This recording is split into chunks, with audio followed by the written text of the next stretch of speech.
Chaque année, environ 60 millions de ballons sont vendus dans le monde et génèrent 27 000 tonnes de déchets. Alors, quand une entreprise marseillaise contribue à fabriquer un ballon plus éco-responsable, ça, c'est très prioritaire.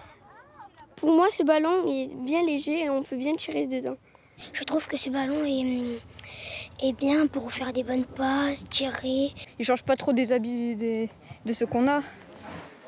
Avant, c'était fait en cuir, donc on pense que c'est en cuir.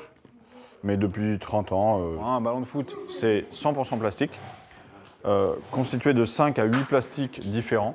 Chaque matériau est utile parce qu'il y a un plastique qui va permettre de garder la pression, l'air à l'intérieur. Il y a un plastique qui va permettre d'avoir un toucher de balle agréable. Il y a un plastique qui va permettre de protéger l'eau ou les coups extérieurs. Il y a un plastique qui va permettre de solidifier. Donc chaque plastique est important.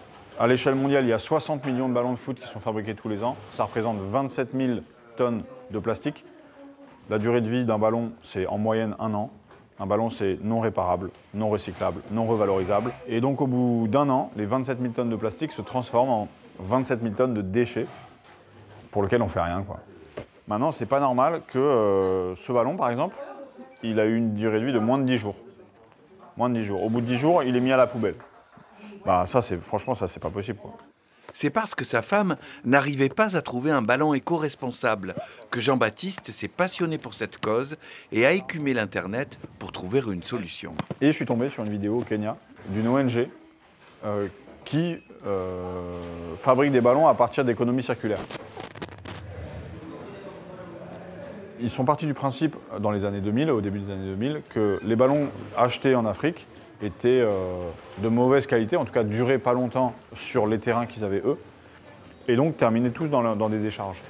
Et ils se sont dit, pourquoi est-ce qu'on n'arriverait pas à faire des ballons avec les matériaux qu'on a nous, et qui donneraient de l'emploi à des personnes en insertion. Ils ont des partenariats avec des compagnies aériennes pour récupérer les revêtements des sièges des avions, ils ont des partenariats avec des décharges pour récupérer les revêtements des sièges de voitures. Ils récupèrent du cuir des tanneries locales que personne ne veut utiliser et qui terminent à la poubelle. Eux, ils les récupèrent pour fabriquer des ballons. La particularité, c'est que 50% du ballon, c'est du déchet. Le choix a été fait de terminer les coutures du ballon en France, à la fois pour garder un prix raisonnable, tout en créant de l'emploi et permettre de les réparer chez nous. C'est l'atelier Ficelle qui a accepté d'accompagner cette aventure.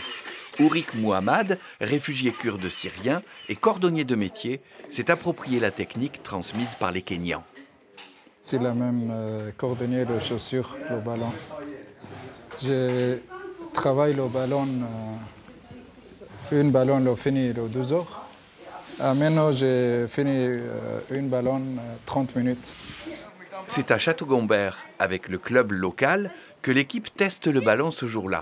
Aujourd'hui, on pourrait ne pas avoir d'atelier en France. On pourrait ne pas avoir de partie de fabrication en France.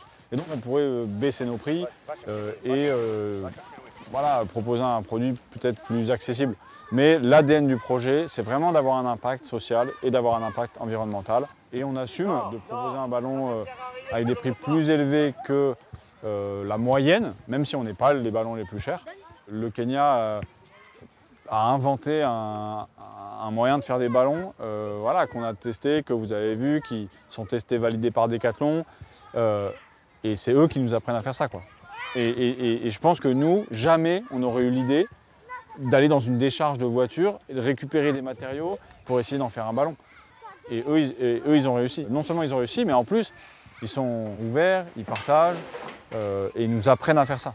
Donc ce transfert de savoir-faire entre cette ONG au Kenya et nous, l'atelier d'insertion à Marseille, c'est magique, quoi.